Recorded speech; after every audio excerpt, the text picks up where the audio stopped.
What's up, YouTube? This is Deadone, and February is almost over with, and I'd like to talk to you about February for me. February for me,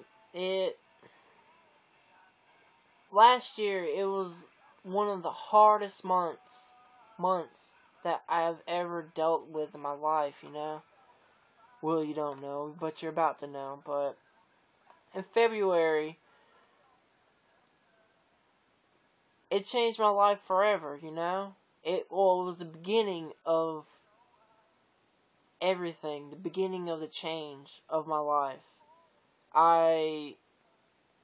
It's hard to explain, really, without trying to, like, be mean about it or, like, talk about it, but fuck it.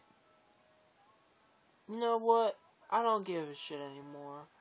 Life is about doing stuff without regretting it and stuff. And I will tell the fucking truth. I'm just tired of sugarcoating shit and all this stuff for y'all and stuff. Okay. Here's the DL, the down low. There's this group called The Thief and the Bride, and I used to be married to the rapper known as Chase Valentine. We were together for 3 years, and in those 3 years, it was just a relationship, you know? We were married, and we just started to drift apart and stuff, you know? Like, we were young and stuff. We got married, and we were young, and we just couldn't make it work, you know? Each of us, we were starting to drift to go different ways and stuff, and it just didn't work anymore. And we got a divorce in September, and in January 31st, because I'll just never forget this freaking day and stuff, but we decided to end our relationship, you know, and February was the hardest month for me because she was ready to move on and I wasn't, and during that time, because she used to live with me and stuff, well, we lived together, and so I was all the time with the group and stuff, the Thief and the Bride and stuff. Well, it used to be called The Heist, and then they changed to Thief and the Bride, but I was always there because they'd come over here and they'd do their rehearsals and all that stuff, so I just became part of it. And with it, I was supposed to try to be a DJ and stuff. To be a DJ with the head person, the group, the manager and stuff, Kay Dillinger and stuff. So when all that stuff happened and stuff, I couldn't take it anymore, you know? And because I still loved her and stuff, and I was just like awestruck. I was like, why me? Why is this happening and all that stuff? Why is this happening? Because I used to be a horrible person, really. I appreciated her, but I didn't really show I appreciated her. You know, it was like we were still too young and stuff, and we just had a lot of living to do that we wanted for, but we just couldn't make everything meet. So I just like turned into like this horrible person, and I just couldn't handle it anymore, you know? And I tried to change because I had a feeling that it was coming up and stuff, because after we got the divorce and stuff, and I was just like fearful the whole entire time that she was just gonna leave and stuff, and it ended up coming true and stuff. And I just couldn't deal with it, you know? She was still living here at the time and stuff, and then going out living her life and stuff, and I just am still living here. I just couldn't take it. So I was just like, you got to go. You got to get out of here, because I just can't handle it and stuff. You know, I just couldn't handle her going out and then coming back home, back here and stuff. So I just told her, you got to get out. You have to get out of here. And she left, and our relationship started progressing and stuff and all that stuff. It was getting better. It'd have good days, bad days and stuff. And I would fuck things up again because I knew it wasn't right for what we were doing and stuff, because in my head, it's like, to me, it's like, I want all of you or none of you, you know? I'm not a sharing person because I'm a fucking Leo. Leos do not fucking share unless they're getting something out of it, you know? But I just couldn't do it, you know? I just couldn't have a relationship with her the way it used to be and stuff. I couldn't be a friend with the benefits or anything. I couldn't do that. I just couldn't. I had too much fucking pride in my head and stuff. And I was just like, bye, goodbye, goodbye.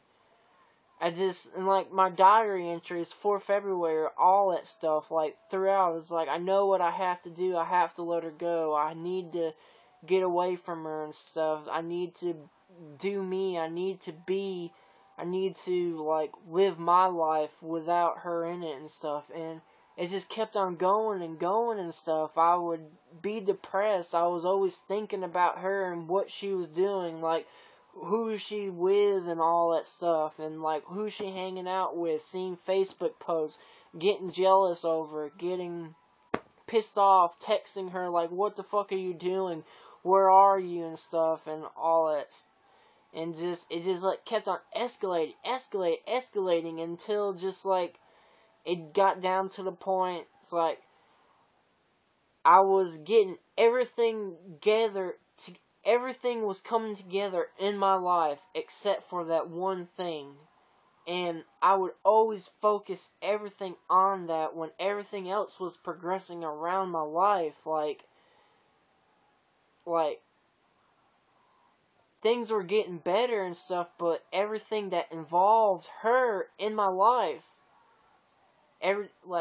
things that were like connected to her were just like being destroyed and stuff. And just like listen to my music was telling me to let her go. Like, when we broke it off and stuff, my music used to play against me and stuff. There would be like songs being putting me down, but then when all that shit happened and the roles were fucking reversed, all my music started playing for me, like, making me feel more positive and stuff. Just like kept on progressing and stuff. And it just like, everything that she would do would hurt me, you know? I was just like, it just came down to one day, like, back in, like, in December and shit. She came over, and I just lost my fucking nerve and shit. I just, like, fucking lost it. I was just like, and then she left and stuff. I tried to stop her to leave because I felt bad for what I said and all that stuff, but I let her go, and I called her to try to talk to her, and she never replied. She never answered her call. And the funny thing, and then I sent her a big old long ass text telling what I really thought about her. And sending that to her, it made me feel so much better about myself and stuff, because it was just everything that I held on top of me. It's like every time I'd see her, because I started to loathe her towards the end of it and stuff. I hated her and stuff. Every time I seen her and stuff, to what she was dressed, or like what she'd tell me that she was doing and stuff, and seen like all that kind of stuff that I'd hear that she was doing, I just like, who the fuck are you? I'm like, what the fuck is your problem and shit? Cause she taught me so much about life, and then to turn around and see this person who taught you all this stuff live their fucking life like they're fucking living it now. I just like, what the fuck? Who the fuck are you? Where's the person I fucking knew and all that shit? So, I just couldn't deal with that. Cause that's one thing I fucking hate about people who are like that. Like, they're one person, then you turn around and they're somebody completely different, like a month from now. It's like, that's not no fucking way to live. You know how much energy you have to put into that? And for that and shit, like, you lose all your friends that you fucking had, if they're even your friends to begin with. And it's just that kind of thing and stuff. I can't live like that. I'm fucking sorry. I'm not fucking sorry, but that's fucking sorry. So yeah, I did that. I cut her out of my life. I didn't text her. I didn't reply to her. And the next day, the funny thing happened. See, I do not own a car. The only time I ever seen her is when she came over to my house. And that night that she came over, I kind of fucking freaked out.